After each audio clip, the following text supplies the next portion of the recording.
اللہ تعالیٰ کی سب سے بڑی نعمت کس کو فرمائیں گے اور اس کا شکر کیا کس طرح ہم ادا کریں؟ اللہ تعالیٰ کی سب سے بڑی نعمت تو ایمان ہے. سبحان اللہ. ٹھیک، سب سے بڑی نعمت ایمان ہے. صحیح. ہر نعمت کی جو گریڈنگ کریں گے جی جی وہ کریں گے اس کی اہمیت کے اعتبار سے. صحیح فرمایا. جو جتنی اہم ہے وہ اتنی ہی بڑی نعمت ہے. صحیح. اب ایمان سے زیادہ اہم کوئی چیز بھی نہیں ہے. صحیح فرمایا. لہذا ایمان ہی سب سے بڑی نعمت ہے. سبحان اللہ. اب مثال کے طور پہ قرآن پاک کی آیت مبارک ہے، یعنی ان الذین کفروا وماتوا وهم کفار فلن يقبل من احدهم ملء الارض ذهبا ولا افتدى به. فرمایا بے شک وہ لوگ کہ جو حالت کفر میں مر جائیں، جو کافر ہوئے اور مرے اس حال میں کہ وہ کافر ہو، ماتوا وهم کفار. فرمایا فلن يقبل من احدهم ملء الارض ذهبا ولا افتدى به. صحیح.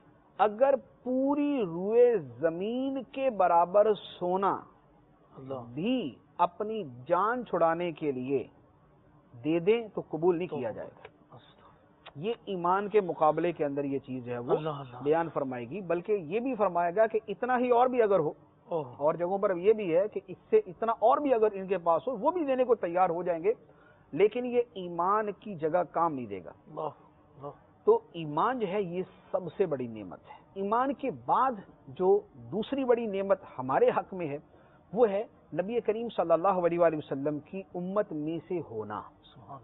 یہ ہمارے لیے دوسری جو ہے وہ سب سے بڑی نعمت ہے. یعنی ایمان والا ہونا تو حضرت موسیٰ علیہ السلام کا امتی بھی ہو سکتا ہے، عیسیٰ علیہ السلام کا امتی بھی ہو سکتا ہے. لہذا ایمان علی الاطلاق جو ہے وہ سب سے بڑی نعمت ہے. اس کے بعد ہمارے حق میں کون تم خیر امہ، کہ تم بہترین امت کہ نبی کریم صلی اللہ علیہ وسلم کی امت ہیں، رحمت للعالمین شفیع المذنبین صلی اللہ علیہ وسلم کی ہم امت ہیں. یہ ہمارے لیے دوسری بڑی نعمت ہے. تیسری بڑی نعمت ہے اعمال صالحہ کی توفیق ہونا. ایک آدمی اعمال صالحہ سے بالکل دور، فسق و فجور میں مشغول، شراب، بدکاری، گناہ، سود، جوا، کرپشن، دیگر سب کاموں میں مشغول ہے، سب چیزیں اس کے پاس ہے. اعمال صالحہ سے اگر وہ محروم ہے تو اس کی یہ دیگر نعمتیں جو ہیں یہ اس کو مردود کرنے والی ہیں. اس کو یعنی اس کی فراوانی مال کی کثرت اس کے پاس جو بھی ہے اس کو مردود کرنے والی. اور جو اعمال صالحہ والا ہے وہ بھلے غریب ہو، کمزور ہو، بیمار ہو، پریشان ہو، لیکن اللہ تعالیٰ نے اس کو نیکیوں کی توفیق دی ہوئی ہے، اور کسی حال کے اندر بھی وہ ان نیکیوں کی توفیق سے نیکیوں سے دور نہیں ہوتا. نعمت پہ شکر ہے، مصیبت پہ صبر ہے.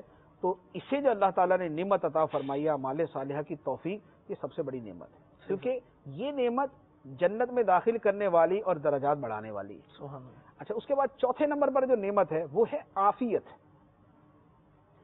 عافیت یہ ہے کہ بندہ جو ہے وہ مصائب کا شکار نہیں ہے، مصائب کا شکار نہیں.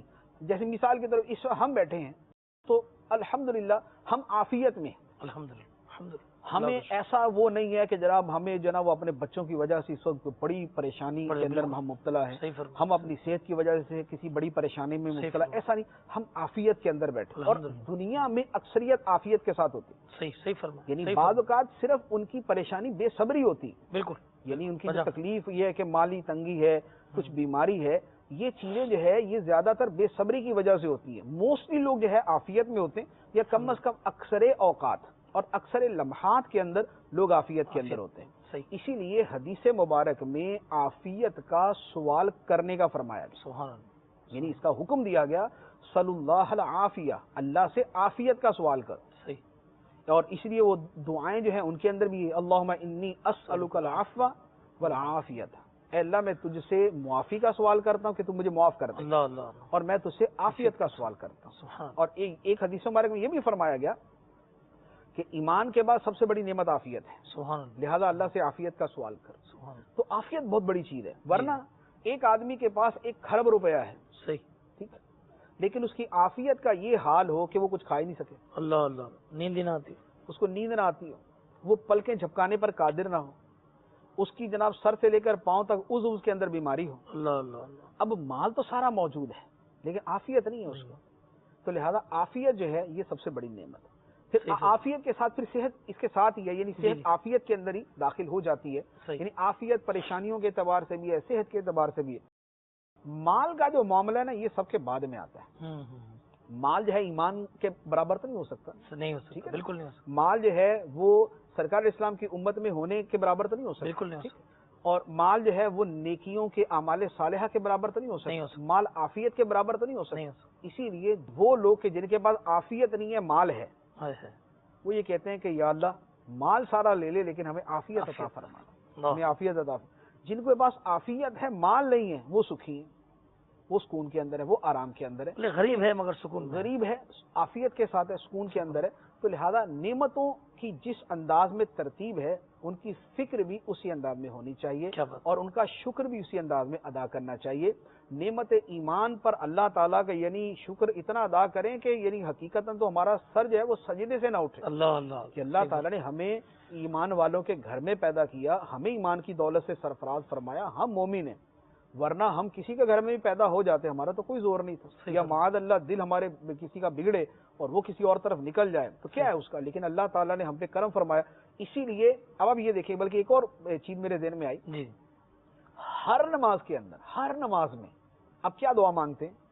اہدنا الصراط المستقیم، سبحان، ٹھیک، ربی جعلنی مقیم الصلاۃ واجب نہیں ہے، صحیح، مانگ لے تو بھی ٹھیک ہے، نہ مانگے تو بھی نماز ہو جائے گی، ٹھیک ہے، یہ واجب ہے، بالکل، یہ وہ دعا ہے جو واجب ہے۔ اہدنا الصراط المستقیم، اے اللہ ہمیں سیدھے راستے پر ہی چلا کے رکھنا، سبحان اللہ، کہ ہم سیدھے راستے پر ہی چلیں، یہ اس کی اہمیت تھی جسے ہر نماز کے اندر فرض ہے، واجب ہے، سنت ہے، نفل ہے، سب کے اندر اللہ تعالیٰ نے شامل فرما دیا۔ ماشاء اللہ۔ تو ایمان سب سے بڑی نعمت ہے، پھر ترتیب جس طرح میں نے عرض کیا وہ بنی۔